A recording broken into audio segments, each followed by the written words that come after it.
Hey F1 fans, welcome to the video on who moved up and who moved down in the Teams and Drivers Championships.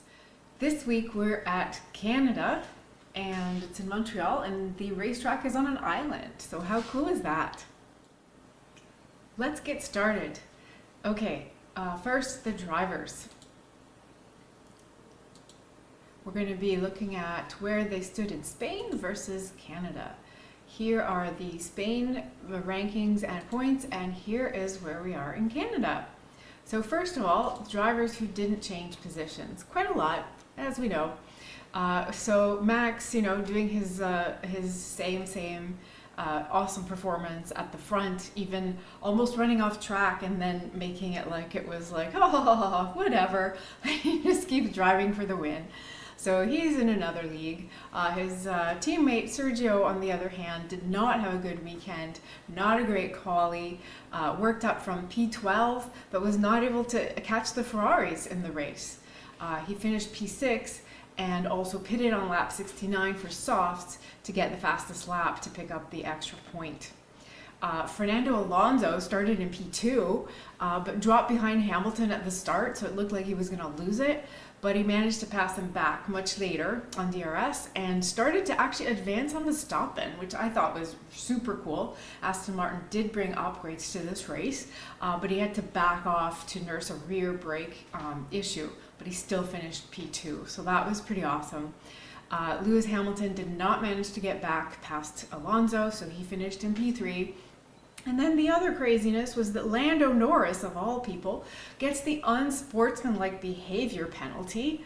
And it was just a technicality on leaving a gap behind the safety car going unnecessarily slowly. Usually this is not a penalty, but whatever. Once in a while the stewards start doing this, so who knows, maybe they're going to penalize this going forward. But it took him from P9, a nice P9 finish with points, down to P13, so no points for Lando. All right, so our first drivers that swap. Okay, so Russell didn't finish. He ran into the wall and had to come in for a very long repair stop and then had to retire later. So he didn't get any points, allowing Carlos Sainz to move up in the rankings now at P5.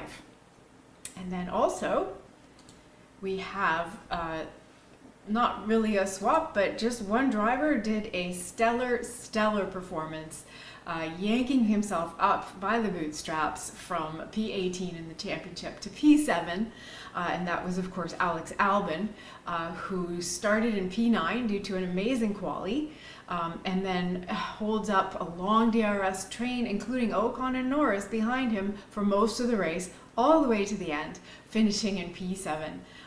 Giving him 6 points, which is a big deal at the back of the pack. And he also won driver of the day for that. No surprise there. All right, moving on to the teams.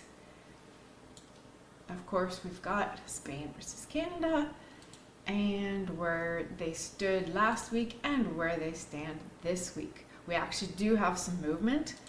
So most teams stayed the same. And then here's where we have our changes.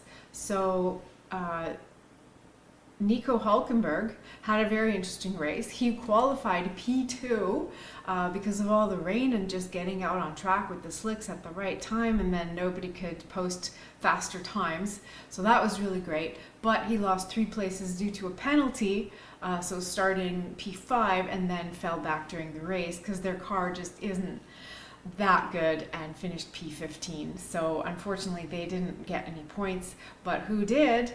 Valtteri Bottas in Alfa Romeo, and that allowed them to move up in the championship.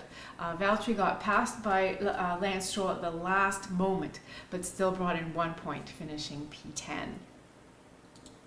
And the other is we also have the AlphaTauri and Williams changing places. No surprise, Williams moves ahead thanks to the heroic drive from Alex Albon.